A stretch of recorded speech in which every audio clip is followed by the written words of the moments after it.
नमस्कार दोस्तों, स्वागत है आपका लीगल इन्फो एंड नॉलेज पर।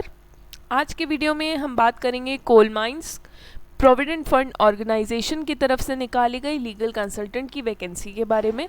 इस समय आप coal mines provident fund organization की ऑफिशियल वेबसाइट को अपने स्क्रीन पर देख सकते हैं, जो कि है cmpfo.gov.in। जब आप इस वेबसाइट में नोटिस पर क्लिक करते हैं तो आपको यहाँ कुछ ऑप्शंस दिख जाते हैं। फिर आपको रिक्रूटमेंट पर क्लिक करना है। इसके बाद में आपके सामने कुछ रिक्रूटमेंट्स ओपन हो जाते हैं। यहाँ आपको दिख रहा है inviting application for filling up 3 post of young professional on contract basis, 1 legal consultant, 1 finance and 1 IT consultant. आपको डाउनलोड पे क्लिक करना है तो पूरा नोटिफिकेशन आपकी स्क्रीन पर ओपन हो जाएगा। इस समय आप ऑफिशियल नोटिफिकेशन को देख सकते हैं। ये निकाला गया है coal mines provident fund organization के द्वारा, और इस सर्कुलर के तहत एप्लीकेशंस इनवाइट किए गए हैं for filling up of 3 post of young professional, जिसमें लीगल कंसल्टेंट की एक पोस्ट है, फाइनेंस कंसल्टेंट की एक पोस्ट है और IT कंसल्टेंट की एक पोस्ट है। पोस्टिंग की बात करें तो यहाँ पोस्टिंग रखी गई है धनबाद, झारखंड में। इनिशियली ये जो आपका सिलेक्शन होगा वो 1 साल के लिए होगा, पर ये फर्दर एक्सटेंडेबल होगा for a period not exceeding 2 years subject to satisfactory performance. साथ ही बात कर लेते हैं कि आपको अप्लाई कैसे करना है। आपको ऑनलाइन अप्लाई करना है ऑफिशियल वेबसाइट ऑफ CMPFO पे जाकर, जो कि है www.cmpfo.gov.in। इंपॉर्टेंट डेट्स की बात कर लेते हैं तो last date online application form भरने की रखी गई है 25 अगस्त 2023। यहाँ ये बोल दिया गया है कि जो शॉर्ट लिस्टेड कैंडिडेट्स होंगे उनको ईमेल एड्रेस या फिर स्पीड पोस्ट के द्वारा पर्सनल इंटरव्यू के लिए बता दिया जाएगा, और उस पर्सनल इंटरव्यू की परफॉर्मेंस के बेसिस पे आपका सिलेक्शन होगा। इसके बाद में जब हम इस नोटिफिकेशन में और आगे बढ़ते हैं तो टर्म्स ऑफ रेफरेंस देख लेते हैं for engaging legal consultant.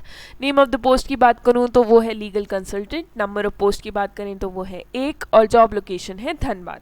Essential qualifications की बात करें तो एप्लीकेंट के पास डिग्री इन लॉ होनी चाहिए रिकॉग्नाइज्ड यूनिवर्सिटी इंस्टीट्यूट से। साथ ही एप्लीकेंट का एज एन एडवोकेट एनरोल होना भी ज़रूरी है। एक्सपीरियंस की बात करें तो एटलीस्ट 5 साल का पोस्ट क्वालिफिकेशन एक्सपीरियंस होना चाहिए of working with government department या फिर ऑटोनमस बॉडी या फिर PSU या फिर सुप्रीम कोर्ट ऑफ इंडिया या फिर हाई कोर्ट या फिर डिस्ट्रिक्ट कोर्ट। कंप्यूटर प्रोफिशिएंसी भी यहाँ पे मांगी गई है, जिसके तहत ये बोला गया है कि वर्किंग नॉलेज ऑफ कंप्यूटर होनी चाहिए including Microsoft office tools like word, excel and PowerPoint. Proficiency in language में बता दिया गया है कि एक्सेलेंट कम्युनिकेशन स्किल्स और प्रोफिशिएंसी होनी चाहिए इंग्लिश लैंग्वेज में, reading, writing and comprehension. Scope of work भी यहाँ दे दिया गया है, तो जो लीगल कंसल्टेंट होगा उसको कौन कौन सी ड्यूटीज़ और क्या फंक्शंस होंगे उनके, उसमें यहाँ बता दिया गया है कि आपको para-wise comments, counter affidavits, petitions, applications prepare करनी होंगी across the courts, tribunals and other statutory authorities filed against और बाय द CMPFO। साथ ही पेंडिंग कोर्ट केसेस को मॉनिटर करना होगा, असिस्ट करना होगा और and be present in the court at the time of hearing. साथ ही perform such other work of legal nature as may be interested from time to time by CMPFO. Method of engagement short term contract basis है। period of contract बता दिया गया है वो 1 साल होगा initially, और फर्दर एक्सटेंडेबल होगा for a period not exceeding 2 years subject to satisfactory performance.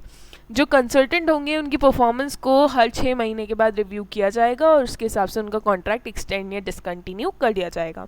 Age limit की बात करें तो 1 जनवरी यहाँ ये बोल दिया गया है कि जो कैंडिडेट है उसकी एज 35 वर्ष से ज़्यादा नहीं होनी चाहिए एज ऑन 1 जनवरी 2023।